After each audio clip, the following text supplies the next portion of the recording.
कृष्ण कहते हैं, तुम्हारे बीते हुए कल को तो मैं ठीक नहीं कर सकता, लेकिन तुम वर्तमान में अगर अच्छे कर्म करोगे तो मैं तुम्हारा आने वाला कल अवश्य उजागर करूंगा। जो व्यक्ति अपने मन को काबू में कर सकता है वह जिंदगी में कुछ भी कर सकता है। इंसान की अच्छाई पर सब खामोश रहते हैं, लेकिन चर्चा अगर उसकी बुराई पर हो तो गूंगे भी बोलने लगते हैं। आज के जमाने में कोई अपना नहीं होता, सिर्फ लोग तब तक साथ होते हैं जब तक उनका स्वार्थ होता है। अगर कोई अकेला है तो इसका मतलब यह नहीं है कि उसे कोई पसंद नहीं करता, बल्कि वो अकेला इसलिए है क्योंकि उसने दुनिया की औकात जान ली है। लोगों को परखने की आदत डालो। जैसे हर चमकती चीज सोना नहीं होती, वैसे ही हर अच्छा दिखने वाला इंसान सच्चा नहीं होता।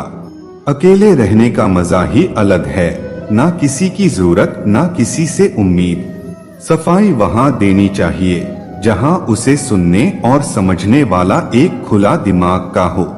मेहनत एक ऐसी चाबी है जो बंद भाग्य के दरवाजे को भी खोल देती है।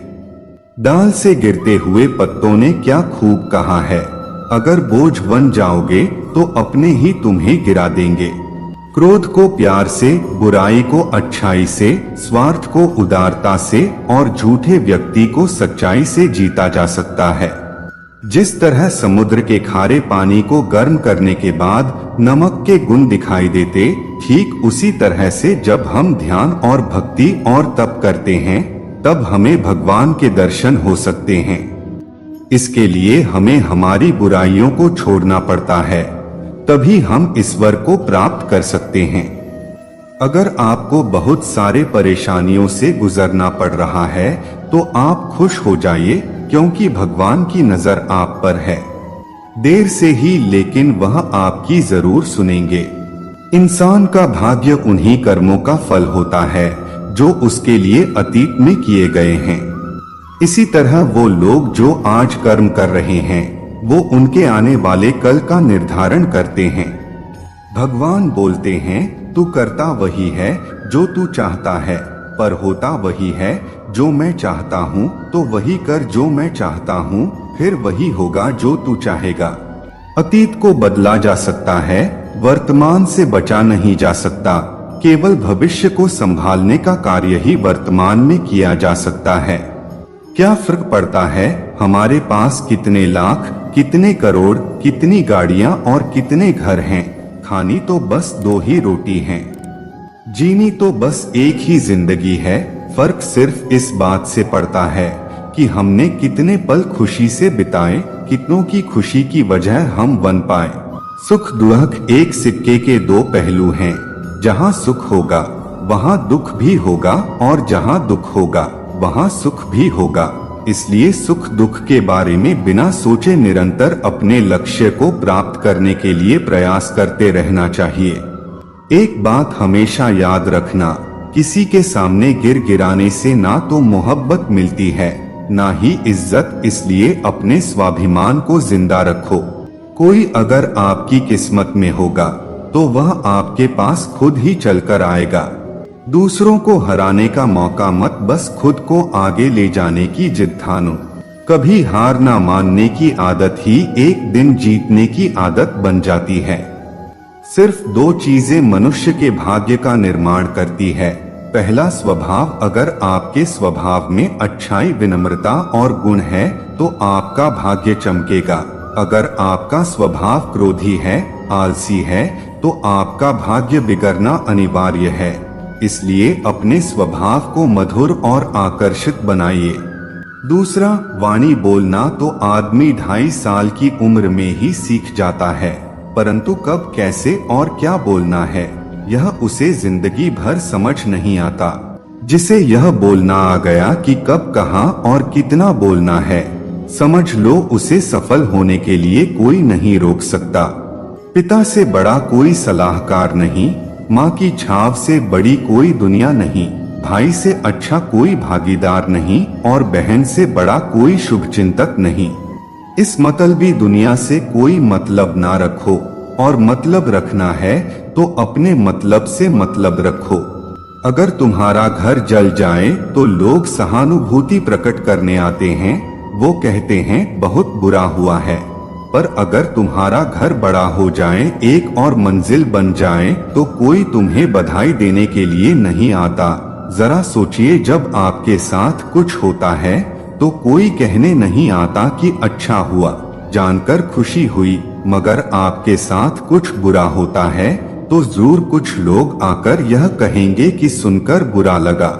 मगर जब वो कहते हैं अरे बहुत बुरा होगा, तब तुम जान जाओगे कि वो सिर्फ मजा ले रहे थे। दुआएं मांगने से किसका भला होता है? मिलता तो वही है जो हमने बोया होता है। तुम नीचे गिर के देखो, कोई नहीं उठाएगा। दिखाओ तुम जड़ा उड़कर, फिर देखो सब आएंगे गिरने। एक बात हमेशा याद रखना, अगर शराब की दुकान पर बैठकर दूध पियोगे तो तुम्हें शराबी का ही दर्जा मिलेगा, और किसी मंदिर में बैठकर पानी भी पियोगे तो तुम्हें एक संत का दर्जा दिया जाएगा। इसलिए आप किसके साथ उठते बैठते हो, यह मायने रखता है। जब एक इंसान का भगवान पैसे सक नहीं हक हो जाता है तो मत पूछो फिर कैसे कैसे चमत्कार हो जाता है। जो अब तक नहीं हुआ वो भी हो जाता है।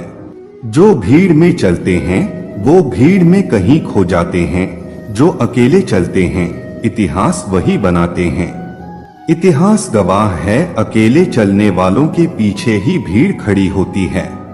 एक बार एक संत के पास दो तोते थे। एक दिन एक आदमी उस संत के घर आया। दोनों तोते अलग अलग पिंजरे में बंद थे। जैसे उस आदमी ने उस संत के घर में प्रवेश किया तो एक तोते ने बोला, राम राम, आपका स्वागत है, आइए बैठिए। उसको देखकर बहुत खुशी हुई। यह सुनकर उस आदमी को बहुत ही अच्छा लगा।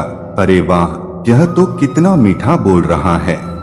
फिर उस आदमी ने दूसरे तोते की तरफ देखा। उस तोते ने उस आदमी को इतनी गालियां बकी, कहा इसको मारो पीटो लूटो।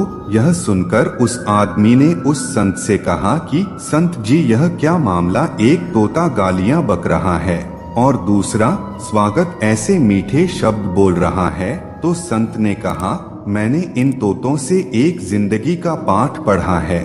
उसने कहा, जब ये दोनों तोते पैदा हुए थे तब मैंने एक तोता डाकू के घर भेज दिया था और दूसरा तोता एक साधु के घर भेज दिया था।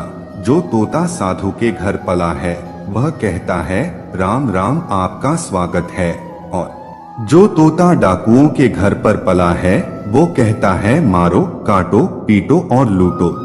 तोता तो एक ही है, परंतु दोनों अलग अलग पर्यावरण में पले हैं। इसलिए यह बहुत ही महत्वपूर्ण है कि हम जीवन में किसके साथ उठते बैठते हैं। यह हमारे जीवन पर बहुत प्रभाव डालता है। अपने आप पर विश्वास करो, तुम्हारे अंदर कुछ ऐसा है जो हर उत्पाद से बड़ा है। बदल जाओ वक्त के साथ, या फिर वक्त को बदलना सीखो। मजबूरियों को मत कोसो, हर हाल में चलना सीखो। दिखावे से तो केवल लोगों को खुश किया जा सकता है, भगवान तो केवल नियत देखते हैं। हमारी यह वीडियो अर्थात कृष्ण वाणी आपको कैसी लगी? आपको कुछ सीखने को मिला है या अपने जीवन में चलने की कोई मार्ग प्रदर्शित हुआ हो तो हमारे चैनल को आप जरूर सब्सक्राइब करेंगे, साथ ही अपनी परिवार को जरूर शेयर करें।